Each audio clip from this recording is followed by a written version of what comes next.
Então vamos lá. Bom dia, pessoal. Começar agora mais uma nossa conversa GEI.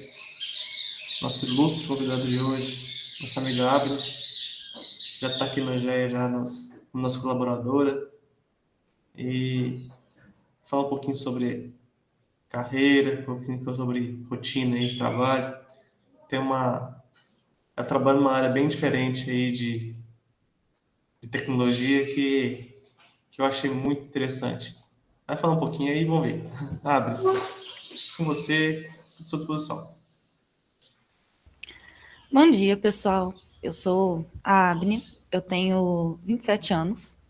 Eu trabalho como analista de segurança da formação na PrimeUp, no modelo remoto. E vai fazer, acho que 10 meses, ou fez 10 meses, não, fez 10 meses que eu estou trabalhando lá. Para contextualizar um pouquinho da minha carreira hoje, eu comecei depois do ensino médio, quando eu me formei, né? Eu falei assim, o que eu vou fazer de faculdade? Não faço a menor ideia.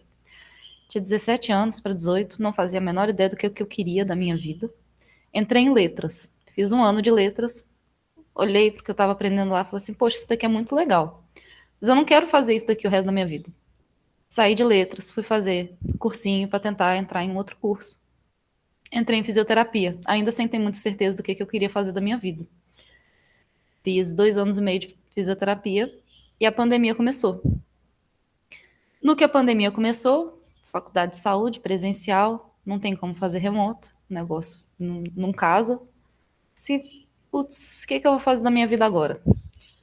Aí, na época, Johnny, que está aqui na chamada com a gente, meu companheiro, falou assim: vai estudar programação, você tem cabeça boa para isso. Tudo bem, não estou fazendo nada, melhor do que ficar parada. Fui pegar uns desafios no Free Code Camp para fazer e no Odin Project. E aí eu comecei a estudar enquanto eu fazia as matérias teóricas da fisioterapia, fui revezando, né? E aí eu olhei assim para aquilo, olhei para a possibilidade de poder trabalhar de casa, se tiver alguma outra pandemia no futuro, não vai impactar tanto a minha rotina. Pensamento super pessimista, mas não me preocupa não, gente. É importante às vezes a gente ser um pouco pessimista com as coisas. E aí, depois de, acho que foram uns 4, 5 meses que eu estava estudando por conta própria, apareceu a oportunidade de conseguir uma bolsa de 95% ou 98% de um programa de capacitação full stack da Digital House em parceria com a Globant Mercado Livre. Era um programa de 2 anos que eram 2 módulos separados. O ciclo básico, no primeiro ano você formava e no segundo ano você faria uma especialização. Aí eu falei assim, vou tentar. Se der certo, talvez eu fique por aqui mesmo. No final deu certo, né? Fui chamada, fiz os testes todos, fiz entrevista. Fui chamada, consegui a bolsa. Fui uma das 200 pessoas que conseguiram a bolsa na primeira turma. E quando eu consegui essa bolsa, o programa do CTD, ele era de tempo integral. Ele era de 8 da manhã às 6 da tarde. E tinha 2 horas de almoço. Então, 4 horas de manhã, 4 horas de tarde. Mais o tempo de você revisar os estudos de noite, né? E aí, quando eu passei, falei assim: é isso, eu vou largar a fisioterapia, eu vou me dedicar exclusivamente à área de tecnologia, eu vou conseguir um emprego remoto. Na minha inocência, achei o quê?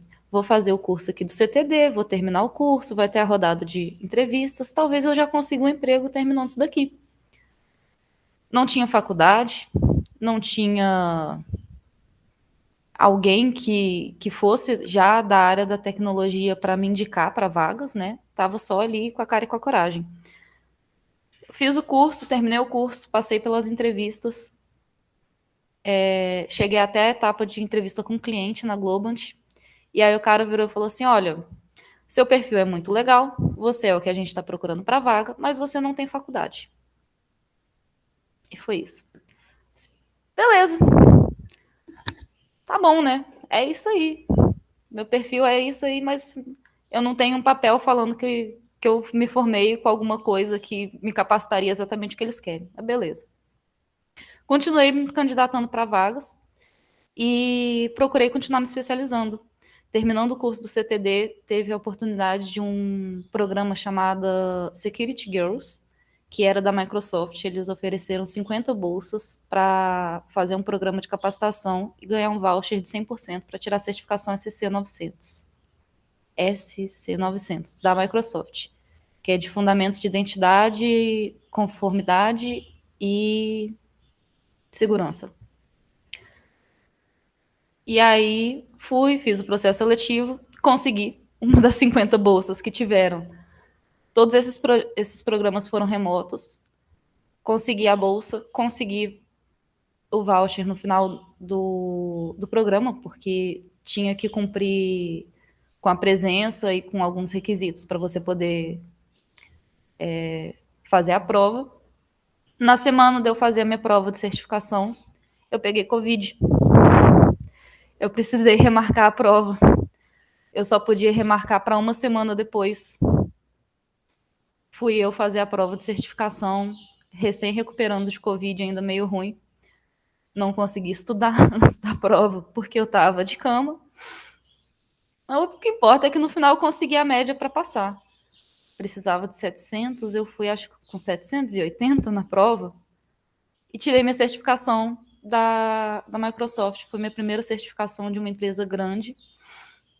Antes disso, eu já tinha alguns certificados de participação em bootcamp e tinha tirado um certificado de Scrum Master, mas de empresa grande assim mesmo, essa foi minha primeira certificação. Terminando esse programa do Security Girls, eu falei assim, eu quero ir para a área de DevSecOps.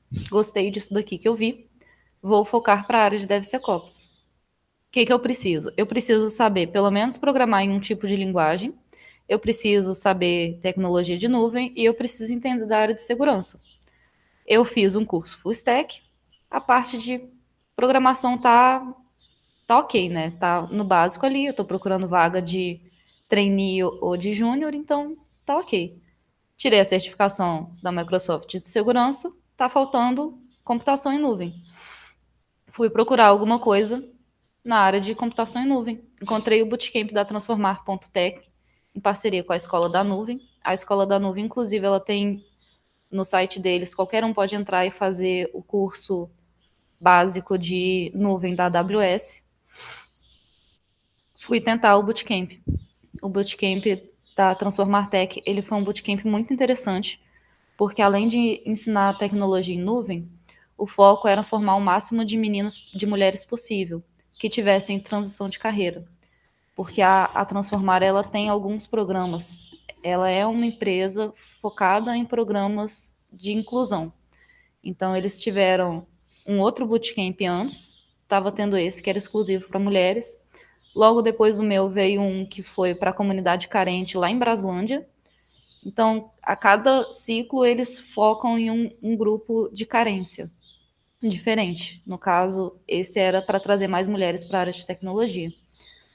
A gente passou um mês fazendo o pré-bootcamp, que era um curso de nivelamento de informações sobre computação em nuvem, como é que funciona, a parte de camadas de rede e tudo mais, porque são coisas relevantes para você conseguir aprender o que é de fato a computação em nuvem. Se você não tiver noção de redes antes de ir para aprender computação em nuvem, você vai ficar perdido, não vai adiantar de muita coisa. E aí, nesse bootcamp, o corte foi a prova de nivelamento no final. Você precisa, no final do nivelamento, você precisava ter 70% da nota da prova. Foi uma prova de 35 questões, se não me engano, sobre protocolos de rede e um básicozinho de computação em nuvem. Eu e mais, acho que 60 mulheres passamos para a segunda fase. No final do programa, só 40 ficaram. Porque. E aí, nesse ponto, eu já não estava mais muito surpresa com as pessoas desistindo no meio da trajetória. porque uma coisa que eu percebi depois desse... Aí eu já estava indo para o meu segundo ano aprendendo programação. Foi vendida uma história de que você vai estudar 6 meses, programação, vai conseguir um emprego. Esqueceram de avisar que programação você passa raiva 90% do tempo. Seja você programar um IA, seja você programar um sistema de segurança, uma API, o que quer que seja. Se você vai mexer com código, vai mexer com computador, vai dar um monte de bug, vai sair tudo errado, você vai precisar fazer um monte de gambiarra para aqueles 10% do tempo que você faz o negócio funcionar do jeito que você gostaria.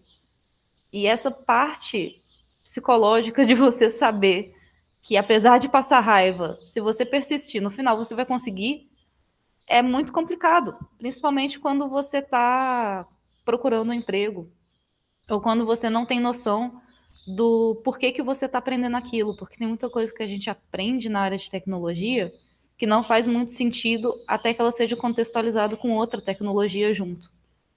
Então, assim, eu acho que entender essa parte foi o mais complicado. E aí, no final durante o bootcamp da Transformar Tech, eu comecei a fazer um tecnólogo em defesa cibernética no Senac, porque eu já tinha feito mais algumas entrevistas de emprego que eu fui até a última fase e me falaram: beleza, seu perfil é ótimo, mas você não tem faculdade. Eu falei: se o problema é faculdade, eu vou fazer uma faculdade, gente. É isso. Entendeu? Não tem para onde correr. O feedback que estão me dando nas entrevistas é que eu não tenho faculdade. Comecei a fazer a faculdade, enquanto eu fazia o bootcamp. No final do bootcamp, a gente teve uma apresentação de marca pessoal para as empresas convidadas, empresas apoiadoras do programa. E aí, nessa apresentação de marca pessoal, eu fui convidada ao processo seletivo de 3 empresas, que foi a GFT, a da Rede e a PrimeUp. E fui lá entrar, né, na roda de processos seletivos, mais um processo seletivo dos inúmeros que eu já tinha participado. E aí, no final do processo seletivo com a PrimeUp, o que eles me falaram foi: você vai entrar alocado num projeto com a Petrobras, a sua gestora vai ser a Monique Tavares, que de todas as empresas que eu entrei em contato, foi a única empresa que tinha uma gestora para um projeto de tecnologia e não um gestor. Eu falei assim: vou trabalhar com uma empresa grande, é um contrato que tem um prazo grande, né? São 5 anos de contrato. Então vai me dar um respiro aí nessa corrida maluca que eu estou fazendo, aprendendo um monte de tecnologia. E aí eu entrei como analista de segurança júnior, depois desse monte de coisa que eu saí aprendendo e metendo as caras. E aí fizeram agora 10 meses que eu tô lá como analista de segurança da informação. E quando eu entrei no projeto, uma das coisas que eu tive maior dificuldade em lidar com é porque foi o primeiro ambiente saudável de aprendizado que eu tive desde que eu comecei a aprender a área de tecnologia, assim, que estava envolvendo programação, porque eu entrei e o pessoal falou assim: olha, a gente está te trazendo para a equipe para você aprender. Você vai passar por todas as áreas do projeto aqui, você vai ver onde você se identificou mais e você pode ficar por lá. E aí, o nosso projeto é um projeto de implantação do desenvolvimento seguro no ambiente da Petrobras. Então, a gente está começando a criar todo o ambiente de desenvolvimento seguro para a Petrobras. E a Petrobras, 2 anos atrás, ela era uma das últimas empresas em questão de segurança cibernética. E aí eles começaram um programa de compartilhamento de técnicas de ataque. E aí é um programa que envolve vários bancos no Brasil e outras empresas, onde quando uma empresa sofre um ataque ou fica sabendo de um ataque, ela compartilha qual foi o modus operandi daquele ataque e como você pode prevenir, que foi uma iniciativa que ela teve para tentar tornar o ambiente de tecnologia dentro do Brasil e da própria empresa mais seguro. E aí, a função lá da minha equipe é basicamente Garantir que as aplicações da Petrobras não tenham vulnerabilidades exploráveis. Então, eu passei pela... Começando lá, eu passei pela parte de code review de aplicação. A gente tem os programas onde a gente cadastra as aplicações e ele vai indicar falhas de segurança e a gente tem que validar se essas falhas de segurança são realmente falhas ou são falsos positivos e auxiliar os desenvolvedores na correção dessas vulnerabilidades. Depois disso, eu fui para a mesma parte de code review, só que para aplicações SAP. Nunca mexi com a aplicação SAP, foi o meu único contato na vida. Foi muito interessante, assim, porque o processo de uma aplicação SAP é totalmente diferente de uma aplicação não SAP. E eu descobri que se eu soubesse isso 5 anos atrás, talvez eu tivesse ido para a área de SAP, porque é uma das áreas que mais paga no mercado de tecnologia. Não tem muita gente especializada e é uma área com uma remuneração muito boa. Mas agora eu já estou aqui, não vou mudar de carreira, então, passando da área de SAP, eu fui para a área de DevOps, que é onde a gente faz a implantação da esteira no Jenkins, a gente faz a implantação dos gates de segurança e atualmente é a área que eu acabei ficando. Mas além dessa área de DevOps, que é a que eu tô, que eu faço essa comunicação com o pessoal, eu tenho uma comunicação muito grande com todas as outras áreas da equipe, porque eu já passei por lá. E eu acabei ficando muito envolvida no programa Security Champions, que é um programa de treinamento para criar pontos focais de desenvolvimento seguro nas áreas da empresa. Então, você pega algumas pessoas, treina elas na área de segurança, para você descentralizar a segurança de uma equipe só. Porque quanto mais centralizado você tem a área de segurança, maior é a quantidade de vulnerabilidades que passam despercebidas.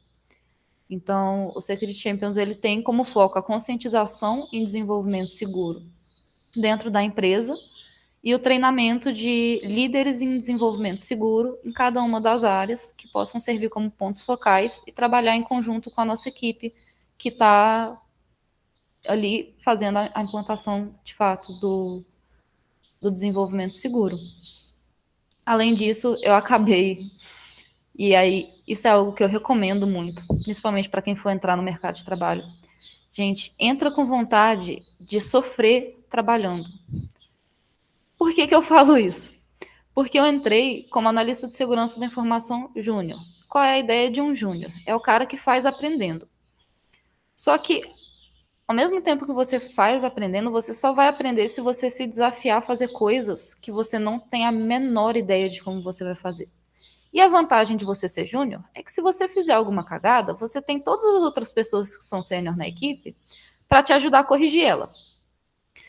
Então, assim, eu acabei pegando outras áreas. Eu fiz a inserção do Gira como uma tecnologia de controle de tarefas para a nossa equipe, porque antes a gente usava o Planner e, gente, não é querendo falar mal da Microsoft, mas o Planner é uma bosta. Para esse tipo de controle de tarefa, ele não serve. Para uma, assim, você pegar, tipo, uma tarefa específica e colocar lá, beleza, mas para fazer o controle de tarefas de uma equipe grande, não funciona. E é uma tecnologia que muitas entrevistas de emprego vão pedir. Então, assim, se vocês estão pensando em se inserir no mercado de tecnologia, aprende um pouquinho de Gira, porque a maior parte das empresas usa o Gira como controle de tarefas e é uma ferramenta muito útil. E o Gira ele também tem integração com muitas outras ferramentas de tecnologia. Você tem como integrar ele com o Teams, tem como integrar ele com o GitHub, com o GitLab, com o Jenkins, com as ferramentas que a gente tem lá de segurança. Algumas delas também têm integração com o Gira. Então, assim, é uma ferramenta muito prática no dia a dia. Quando eu falo de integrar, assim, é tipo assim, você integrou o seu GitHub junto do seu quadro lá do Gira. Quando você tiver um commit feito no GitHub, vai abrir um card no Gira que você pode acompanhar como está o andamento daquele commit, como está a resolução daquele bug. Então, são coisas muito práticas, assim. Além da implantação do Gira, eu sou responsável pela criação de dashboards de vulnerabilidades, para a gente conseguir fazer o controle de como está o estado das aplicações. Então, a gente tem um dashboard que é de container, um dashboard que é de SAST. SAST é análise de código estático, de SCA, que é análise de dependências, e está em processo de criação o de DAST, que é análise dinâmica. Só contextualizar um pouquinho, o SAST, para quem tem conhecimento de teste de software, ele seria um teste de caixa branca. No SAST, você pega o código-fonte da aplicação e avalia ele ponto a ponto para ver se você consegue explorar alguma coisa. O DAST ele é uma avaliação dinâmica, então ele não tem, seria uma caixa preta, você não consegue ver o código-fonte da aplicação.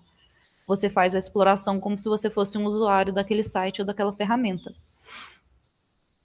E aí, de acordo com os achados que a gente tem, tanto no SAST quanto no DAST, a gente manda algumas aplicações para a equipe de pentest e eles avaliam a aplicação e fazem os testes que eles precisam fazer para ver se, mesmo com o que está corrigido, ainda está dando para explorar ou não.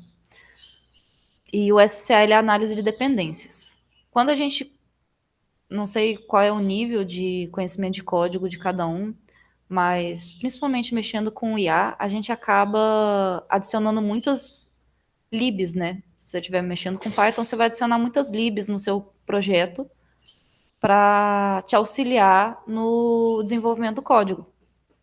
E essas libs, elas vão ter, algumas vezes, elas vão ter pontos de exploração, pontos vulneráveis, onde a pessoa vai conseguir fazer uma execução de código remoto, onde ela vai conseguir fazer um vazamento de dados. Acontece. A gente tem lá o Log4j, né, do Java, como um grande exemplo de uma dependência que era usada amplamente e que era vulnerável e fez com que muitos códigos, mesmo sendo seguros, fossem explorados porque ela era uma biblioteca vulnerável. E quando você faz análise de dependência, você tem dois tipos de informações que são avaliadas. A primeira é se essa biblioteca está sendo chamada ou não. Porque mesmo que você instale a biblioteca no seu projeto, se você não chama ela, mesmo que ela esteja vulnerável, contanto que ela não seja chamada, ela não pode ser usada para explorar o seu código. E a segunda é a relação, porque você tem a relação direta e indireta. Muitas vezes você não está chamando aquela lib diretamente, mas uma outra lib que você está usando depende dela. Isso a gente chama de uma relação indireta, porque ela não está sendo chamada diretamente no código, mas ela precisa ser chamada para que o código funcione. Então, são várias coisinhas assim que a gente vai avaliando. Eu acho que nesse ponto eu me perdi um pouco, gente. Desculpe.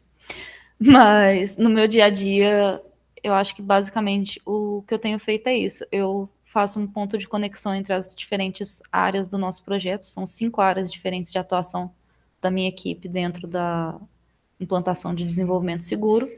Eu atuo na parte de DevSecOps, mas eu também sou responsável pela criação dos dashboards e pela... Os dashboards são criados com Power BI, inclusive. A gente teve outro dia, né, a palestra aqui de Power BI, foi super bacana. Mas os dashboards são criados com Power BI e os dados eles são puxados do Data Lake da empresa. Do Data Lake é da Microsoft, eu acho. Não tenho certeza. O Gira, o DevOps, o Data Lake e a comunidade de divulgação das tarefas do trabalho da nossa equipe. Por que é importante ter essa parte de segurança? Como você pode melhorar o seu código, deixar ele mais seguro. E aí a gente tem uma comunidade lá de divulgação que eu também acabei ficando responsável. Por que eu estou falando isso? Apesar de eu estar em muitas frentes, por eu ser júnior, ninguém me cobra de uma maneira muito rígida prazo para entrega. O que é a vantagem de você não ter um prazo rígido para entrega? Você pode tomar mais tempo aprendendo como mexer naquilo. Então, assim, existe um ponto do conhecimento teórico que ele é o limite do que o conhecimento teórico vai te levar. Então, apesar de ser muito cansativo, às vezes, estar fazendo faculdade, trabalhando 8 horas por dia, eu consigo contextualizar muito melhor o conhecimento teórico que eu estou tendo na minha faculdade com o conhecimento prático do que eu preciso fazer no meu dia a dia. E quanto mais áreas você pegar para aprender na prática dentro da empresa que você for trabalhar, nesse começo de carreira, melhor, porque hoje em dia o mais importante que eu vejo dentro dos profissionais que estão entrando na área de tecnologia é você saber conversar com as pessoas e mudar a forma como você explica o que você precisa fazer de acordo com a necessidade de cada um. Isso é uma coisa que quanto mais áreas você tiver contato, mais você vai conseguir desenvolver. E as pessoas, elas não estão muito preocupadas de você chegar e virar e falar assim, não, porque eu sei, eu consigo resolver isso daqui, é mole. Não, normalmente elas vão ficar com raiva, porque você vai pegar para resolver, você vai descobrir que não era exatamente assim. Às vezes é um pouquinho mais complicado do que você estava esperando. E aí quando você joga aquela expectativa lá em cima e não consegue entregar, o povo fica puto. Mas se você vir e falar assim, olha, eu tenho algum conhecimento, eu já mexi um pouquinho com isso, eu vou ver como é que é e depois eu te dou um prazo. Todo mundo acha lindo e maravilhoso, porque você está demonstrando que você quer de fato resolver a tarefa, você não quer só falar que você sabe aquilo. E numa empresa grande como é a Petrobras, a gente tem uma quantidade de perfis muito diferentes. Então, assim, eu já vi muita gente tomando esporro porque falou que ia conseguir fazer o negócio rápido, descobriu que não ia conseguir fazer o negócio rápido, o pessoal estava contando com aquele prazo. E eu nunca vi ninguém tomando esporro por falar assim, olha, vou pegar para fazer isso daqui, mas eu não tenho certeza da dificuldade que vai ser. E aí a tarefa demorou 2 meses para sair. Ninguém, tipo, tomou esporro por conta disso. As pessoas estavam querendo que tivesse saído antes? Estava. Mas todo mundo entende que é mais complicado você implantar um negócio do que você colocar aquilo no momento de estudo. Quando você está usando uma tecnologia no momento de estudo, você está criando do zero, você está criando as condições ideais. Quando você vai implantar num ambiente de prática, né, num ambiente de trabalho, você depende de outras 3, 4 equipes para conseguir fazer as coisas que você precisa fazer. Você já tem um legado na empresa e você precisa manter os parâmetros ou muitas vezes criar parâmetros, porque como foi feito há muito tempo, não tinha um parâmetro muito rígido para como aquilo ia ser implantado. Então, assim, ter essa curiosidade, estar disposto a pôr a mão na massa e passar uns perrengues nesse começo de carreira, eu acho que é uma das melhores mentalidades que você pode levar, tanto para uma entrevista de emprego, quanto para o seu primeiro emprego dentro da área de tecnologia. O que eu recomendo, assim, se vocês quiserem vir para a área de tecnologia, dentro de segurança, para a área de segurança dentro da área de tecnologia, tem muito conteúdo gratuito e bom. A Microsoft ela tem um ambiente de aprendizado muito bom. Tipo assim, o conteúdo de estudo para certificações dela é todo gratuito. Você consegue acessar lá a base de estudo para certificações da Microsoft. Ela é toda gratuita. E ela tem alguns programas, são acho que 3 ou 4 desafios que ela lança ao longo do ano, que se você cumprir as trilhas de aprendizado, você ganha um voucher de 100% para tentar tirar uma das certificações do programa. Então, assim, se vocês... Isso não serve só para a área de segurança, mas, assim, eu falo mais da área de segurança, que foi a área que eu acabei me especializando. Mas hoje em dia você tem como tirar a certificação sem ter que pagar, você tem como aprender muita coisa sem ter que pagar. Mas para isso você vai precisar aprender muita coisa sozinha. E às vezes, mais do que aprender sozinho, o ideal é você buscar alguém que possa ser seu mentor. Porque durante toda a minha trajetória até eu chegar onde eu estou hoje, eu tive algumas mentoras nos bootcamps que eu participei, alguns mentores e alguns mentores, que me ajudaram muito a direcionar a minha carreira. Então, assim, é sempre bom você ter alguém que já esteja na área que você quer ir, ou que já tem experiência dentro daquilo, para te direcionar, para te falar assim, olha, pô, eu entendo esse pensamento que você tem aí, é um pensamento até bacana, mas ele não vai te levar longe. Ou te falar assim, ó, estuda isso daqui, porque com o que você já tem, se você vier para esse lado, você vai conseguir ter um resultado melhor. E tem muita gente. Façam um LinkedIn. Entrem em contato com as pessoas no LinkedIn. Busquem programas de mentoria lá. Porque isso também ajuda muito. Ter alguém mais experiente dentro da área que você quer seguir, te guiando e te falando para onde é melhor você direcionar seu conhecimento, ajuda pra caramba. Assim, eu acho que o que eu tinha para falar é isso. Se vocês tiverem perguntas, por favor, façam. Eu não sei mais o que falar aqui. Desculpa, gente. O quanto que o que você aprendeu no Bootcamp foi de fato o que você teve que implementar no ambiente de trabalho? Bom dia, Abri. Bom dia, Gustavo. Olha, do que eu aprendi no bootcamp, eu diria que talvez uns 10, 20% é o que eu uso hoje no meu dia a dia de trabalho. Em questão de conhecimento técnico, assim, de programação, não é tanto, porque como eu não fui para a área de dev, eu fui para a área de segurança, eu acabo pegando muito mais em cima de como o pessoal precisa corrigir do que de fato codar. Então, muito do conhecimento que eu tive, tanto de cloud, tanto de computação em nuvem, quanto de programação, ele é aplicado muito mais contextualizado. Então, tipo assim, eu precisei aprender aquilo para entender o que eu estou vendo hoje. Mas eu não uso de uma maneira prática no dia a dia muito do que eu aprendi. Eu uso pouquíssimo das coisas que eu aprendi. Eu preciso muito mais de lógica e de conseguir fazer correlação da sintaxe de código do que, de fato, codar as coisas que eu aprendi lá. Fora que muitas das coisas que eu aprendi no bootcamp não são praticáveis no dia a dia, porque eu já entrei numa empresa grande, né? Eu entrei numa empresa que já tem muitos processos prontos.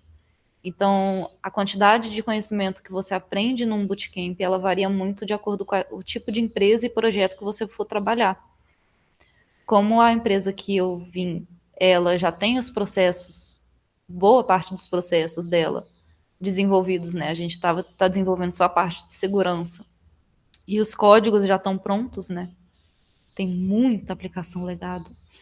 E acho que uma das maiores diferenças que eu encontrei com relação ao que eu vi nos bootcamps e o que eu encontrei é porque normalmente o bootcamp ele te traz uma tecnologia mais nova. Então, ele traz mais o lado de microserviços, de você trazer um software mais modularizado, onde cada parte trabalha de maneira independente. Daí tu chega no serviço e encontra um monolito de 2 milhões de linhas de código. E aí você olha para aquilo e fala assim, legal, o que eu faço agora?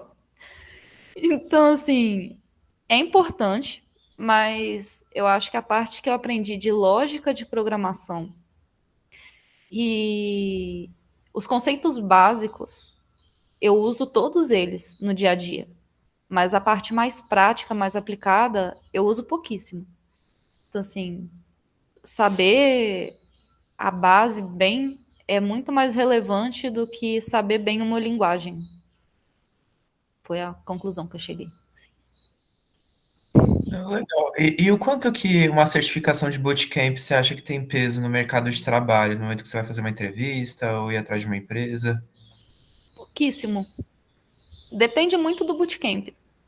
Normalmente, quando você for procurar um bootcamp, o ideal é você procurar um bootcamp direcionado para a empresa que você quer entrar. Porque é igual o bootcamp do CTD que eu fiz, que foi o Certified Tech Developer, né, que era da Digital House, ele tinha parceria com a Globant e com o Mercado Livre. Então, no final do bootcamp, aquele certificado serviu para o processo seletivo da Globant e do Mercado Livre. Para outras empresas, não é muito relevante, porque, assim, a tecnologia que a gente aprendeu, a forma como a gente aprendeu, foi contextualizada para a regra de negócio dessas duas empresas. Empresas que têm uma regra de negócio diferente da delas, não vai fazer a menor diferença. Assim, não que não vai fazer a menor diferença, todo conhecimento é válido, tá, gente? Quanto mais você puder aprender, melhor. Mas o que vocês precisam entender é que um bootcamp ele é direcionado para as empresas que são parceiras da instituição de ensino do bootcamp. Igual o do Transformar Tech. a PrimeUp é uma das principais patrocinadoras do Transformar Tech. Da rede também, as mentoras tinham mentoras técnicas no programa do Transformar Tech que eram da rede. Então, assim, a GFT também tinha mentora no Bootcamp. Então, assim, todo bootcamp que você for fazer, ele vai ser direcionado para a tecnologia das empresas parceiras. Então, se você quer entrar numa empresa, é muito mais fácil você entrar através de um bootcamp que já está te direcionando para a tecnologia daquela empresa, do que você fazer qualquer bootcamp e tentar entrar numa empresa que não tem nada a ver com a stack daquele bootcamp. É isso. Tipo, fez sentido? Ficou confuso? Não, fez sim. Ô, Abel, bom dia, tudo bom? Bom dia, tudo bom, Dilson? Tá um pouquinho baixo o seu Tá, peraí. áudio para mim. Melhorou? Alô? Agora deu uma melhoradinha. Bom, gente, a minha pergunta é direcionada exatamente ao que você falou sobre as bibliotecas aí, né? Que às vezes uma acaba puxando a outra indiretamente, né? Sim, E na nossa situação aqui, né, que a gente trabalha muito com Python, né? Sei sim. que a área de segurança odeia essa linguagem, né?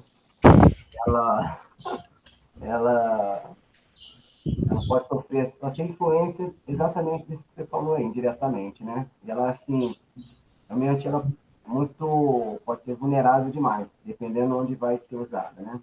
É porque o Python é uma linguagem que depende muito de bibliotecas. Isso, e Normalmente assim, por isso. né? Praticamente quase todas elas, ou assim, uma específica que você fala assim, não, ó, por exemplo, pandas, ou então outras aí que você destacaria assim para a gente, assim, que trabalha mais com a parte de Python, né? Para fazer nossas avaliações e tirar nossos insights de dados. Então, não dá para falar. É tipo assim, essa é uma biblioteca que não vale a pena você usar porque ela é vulnerável. Essa é uma biblioteca recomendada. Porque normalmente, o que a gente encontra de correção de vulnerabilidade em biblioteca? Atualização. Tipo assim, o pacote 1.0 estava vulnerável. O pacote 1.5 corrigiu a vulnerabilidade da biblioteca. Então, Ah, assim, questão de segurança de biblioteca, o recomendado normalmente é você procurar na internet mesmo. A gente tem alguns sites tipo o Snyk, tem o CVE, que são classificações de vulnerabilidades. Tanto o Snyk quanto o CVE, eles são formas de classificar a vulnerabilidade. E tem muitas formas diferentes de classificar a vulnerabilidade. Então, quando for usar um pacote, o ideal é você procurar se aquele pacote está vulnerável, se ele tem uma versão mais recente que já não está vulnerável, verificar se as bibliotecas que você está usando foi descoberto uma vulnerabilidade recentemente, precisa atualizar ela. É mais nesse sentido, assim, não dá para falar, essa biblioteca aqui é 100% segura. Porque uma biblioteca que ela é segura hoje, dependendo de como a tecnologia evoluir, você consegue explorar uma vulnerabilidade que antes a gente nem sabia que existia. É o que normalmente a gente chama de vulnerabilidade zero day. Não sei se vocês já ouviram falar. De vez em quando sai notícia, recentemente saiu na Apple. Falha de zero day na Apple. Teve uma também na Microsoft, que foi uma falha de zero day no pacote Office, onde arquivos do Office, PDF não, PPT, Doc, XML, estavam permitindo a execução de código remoto na máquina das pessoas. Pacote Office, que a gente sempre usou, sempre conheceu como uma coisa segura. Então, depende muito de como a tecnologia evolui e de como está aquele pacote hoje em dia. Como existem sempre as falhas de zero day, é um negócio que você consegue prevenir ao máximo, mas dificilmente você vai ter um código que é 100% seguro se ele estiver na internet. Se ele tiver que ter contato com a internet. legal, legal, entendi. Obrigado aí pela explicação. E como que é a sua rotina no trabalho, Abner? Você costuma ser alocada em projeto X, Y e ficar nele até terminar, ou você tem suas tarefas no dia a dia aí? É isso. Eu tô alocada no projeto da Petrobras. Eu tô 100% integrada no projeto da Petrobras. Eu sou contratada da Primup, a Primup ganhou a licitação de implantação de desenvolvimento seguro na Petrobras e eu sou alocada lá 100% do meu tempo. Aí eu trabalho de 9 às 6 da tarde. E aí as demandas do dia a dia, elas dependem muito do... Varia muito, assim, no dia a dia. Tem semana que tá mais tranquilo, que eu consigo focar mais em fazer os códigozinhos de DevOps. Tem semana que tá mais pegada e eu acabo focando muito mais em conversar com os desenvolvedores e com os líderes técnicos sobre as coisas que a gente está fazendo, sobre requisição de acesso, como mexer nas ferramentas que a gente tem. E tem dia que eu passo o dia inteiro de reunião de 9 às 18, é reunião de fora a fora resolvendo problema. Então, assim, não costuma ter uma rotina muito, não. A primeira coisa que eu tive que aprender quando eu comecei a trabalhar foi que não existe mais rotina. Eu vou trabalhar de acordo com a demanda do dia e eu vou precisar me organizar para, nos espaços de tempo que eu tiver, desenvolver as demandas de longo prazo. Vocês fazem uso de metodologia ágil? Mais ou menos. A gente tem uma reunião semanal com a equipe inteira e a gente tem uma reunião semanal de cada área do projeto, que é para a reunião semanal com a equipe inteira. A gente normalmente discute como está o andamento do projeto como um todo, quais são as dificuldades que o pessoal está tendo, o que cada um está desenvolvendo na sua área. E as reuniões semanais de cada área, elas são mais pontuais. É tipo assim, olha, como é que está indo aí a parte de code reviews? Vocês encontraram algum problema? Está tendo alguma dificuldade com as tarefas que estão relacionadas a esse perfil? Então, assim, o que a gente tem de metodologia ágil lá hoje é isso, assim. Fora isso, essas reuniões semanais cada área desenvolveu a sua forma melhor de trabalhar, a sua forma melhor de comunicar e vida que segue. Oh, legal, legal. E com quantas pessoas você costuma trabalhar na coisa específica que você está mexendo? É mais individual ou é em equipe mesmo? Tem muita coisa que eu trabalho individual, mas a maior parte das coisas que eu trabalho com pelo menos uma pessoa a mais. Principalmente porque eu sou júnior, eu não posso trabalhar em muitas coisas sem ter a supervisão de alguém. Mas tem muitas coisas que eu faço sozinha e depois eu passo para aprovação de alguém com uma senioridade maior. E tem muitas coisas que eu trabalho em conjunto com pelo menos mais uma pessoa.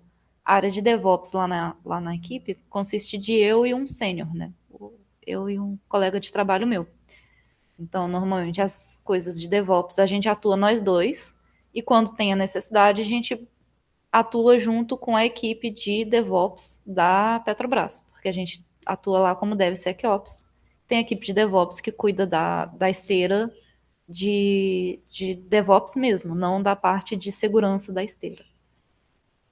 E aí, os dashboards, por exemplo, eu trabalho junto de um dos responsáveis pela equipe que a gente chama de petroleiro, né? Que são as pessoas que são contratadas da Petrobras e não terceirizadas na Petrobras. E uma especialista em Power BI, que é a moça que faz o nosso suporte técnico lá. Então, nessa demanda, por exemplo, eu trabalho com 3 pessoas. Em outras demandas, eu trabalho eu e mais um. E outras demandas, eu trabalho com só uma pessoa. Depende muito do tipo de demanda que chegar, assim. Eu particularmente gosto muito de trabalhar eu e mais uma pessoa para algumas tarefas, e para outras tarefas eu detesto ter mais gente junto. Não costuma ter muito um padrão, não. Ah, legal, legal.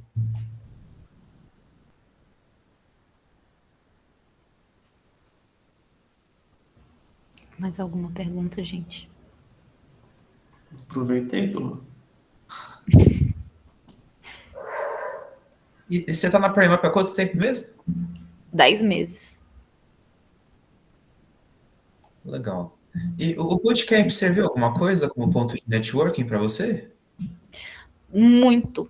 Eu acho que 50% do meu networking para conseguir a vaga foi pelos bootcamps. Assim, a melhor coisa que tem nos bootcamps é você fazer networking. Assim. Tem muita gente que eu peguei de mentora, tem muita gente que eu auxiliei e tem muita gente que eu converso até hoje que de vez em quando eu chamo a pessoa para tirar alguma dúvida que eu fiquei, alguma incerteza que eu tô com como resolver alguma coisa, que foram conexões que eu criei nos bootcamps.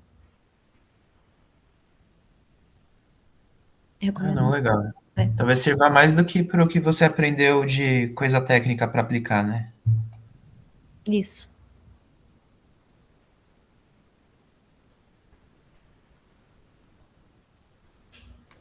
Alô, deixa eu ser um pouquinho mais enjoado. O que acontece? Você chegou a trabalhar em algum projeto lá de reconhecimento facial? Não, Porque. Hã? Não, né? não. Ah, tá. É porque a gente tem. Eu estou num projeto também de reconhecimento facial, onde nós temos os módulos, né? De autenticação, Uhum, administração, né? Inteligência artificial e sim, banco de dados, né? Então, são praticamente 4 módulos, né? Para que a gente consiga operar esse sistema, né? sim. E assim, a minha dúvida é se já o pessoal está encontrando a vulnerabilidade nesse tipo de processo. Assim, pode ter, com certeza, se tiver, vai ser nesse modo de autenticação. Será que é isso mesmo? Se tiver alguma falha assim, por exemplo? Olha, não. A autenticação, ela é muito importante para garantir a identidade da pessoa que está acessando aquilo ali. Mas o lugar onde você hospeda o seu banco de dados, como funciona o acesso ao seu banco de dados, como você está criptografando a comunicação de informações entre cada um desses módulos, acaba sendo muito mais relevante do que a autenticação em si, porque a gente tem assim alguns ataques bem clássicos, por exemplo, é o man in the middle, que é a pessoa no meio, que é o roubo de informações que acontece quando você envia quando você faz a comunicação de informações sem criptografar elas. Então, se a forma como você vai fazer essa criptografia, a comunicação dos dados, ela muitas vezes acaba prevenindo o vazamento de dados melhor do que você ter uma boa autenticação. Fez sentido? Ah, tá, entendi. Assim, se eu colocasse ele na AWS, né? Hum? Toda vez que fosse acessado o banco de dados, ele já entra ali criptografado, né? Isso. A AWS, ela mantém o dado, quando o dado está em repouso, ele está criptografado, e quando ele é enviado para a comunicação, ele também está criptografado, que é uma das formas que ela tem de garantir a segurança e confidencialidade das informações. Ah, então essa é a minha dúvida. Eu assim, cheguei a comentar com o professor lá, eu falei, ó, esse banco de dados, qualquer imagem que chegue aí, ela não pode ficar assim aberta. Ela tem que Isso, já entrar criptografada, entendeu? E sair criptografada, exato. né? E tem também muito também as questões das diretrizes da LGPD, né? Dependendo do tipo de informação que você está mexendo, especialmente por ser reconhecimento facial, você está mexendo com informação pessoal. Informação pessoal, a LGPD cai pesado em cima. Se você não tratar da forma correta, assim, se você não anonimizar de maneira correta, se você não garantir que aqueles dados não vão ser vistos por pessoas que não deveriam ter acesso e tudo mais. Legal, legal. Obrigado aí.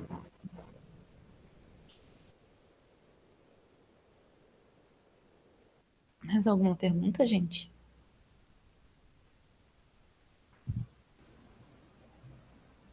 Dou-lhe uma, dou-lhe duas, dou-lhe três. Então tá, gente.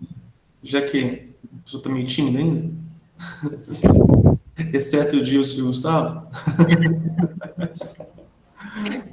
Tô curioso mesmo. Tem que Muito bom. aproveitar, né? Pode perguntar. Depois, se vocês quiserem me adicionar no LinkedIn, gente, meu nome lá no LinkedIn é Abner Alqueres. É o mesmo que tá na Com certeza. imagenzinha do reunião de hoje. Pode me adicionar lá. Se vocês quiserem manter o contato depois também, pode. A gente conversa também. E ela tá no grupo G também, só que Também. estamos todos lá. Abner, muito obrigado. Excelente conversa. Deu para entender um pouco mais de uma área tão diferente assim pra gente. Eu, pessoalmente, quando eu te conheci, eu nunca imaginaria que existia coisa assim, desse jeito. E eu fiquei maravilhado. Se vocês quiserem marcar depois uma conversa para falar mais sobre os conceitos de segurança, a gente pode fazer uma conversa um pouco mais técnica, assim, A mais gente faz um, para a gente faz um mini de curso. segurança. Um curso eu não sei se eu já Mini consigo curso. dar, mas assim, falar um pouquinho dos conceitos eu consigo. A gente faz um mini curso do GEA de 1 hora. Dá Pode ser, um geralzão para o pessoal não ser pego desprevenido. pode ser. O pessoal aprender a falar bonito na área de segurança, gente, é legal. Você chega assim, sai tacando um monte de nome técnico, aí as pessoas ficam com aquele olho arregalado assim pro seu lado. Aí você tem que pegar e escrever um texto explicando o que você estava querendo dizer, porque as pessoas não conhecem o conceito. Aí nessa a gente junta o David junto, porque ele tá meio preocupado com a segurança das coisas aí. A gente estava tendo uma conversa esses dias sobre como você pegar credencial num código Aham. de maneira segura. Porque lá, alguns dos códigos que a gente faz de verificação, a gente precisa colocar as credenciais. Então, a gente estava discutindo isso dentro de Python mesmo. Como você pegar credenciais de maneira segura dentro do Python. Mas, então, ó, muito obrigado, tá? Foi uma honra pra gente, aprendeu muita coisa. E muito obrigado a todo mundo que assistiu também, participou. E sábado que vem tem mais. Eu agradeço o convite, gente. Muito bacana ter vindo aqui falar um pouquinho com vocês. Muito bom. Então, gente, bom fim de semana a todos. Grande abraço. E é isso aí. Valeu, parabéns, Pessoal, Obrigado. Falou, pessoal. Obrigado, Abner. tchau, tchau.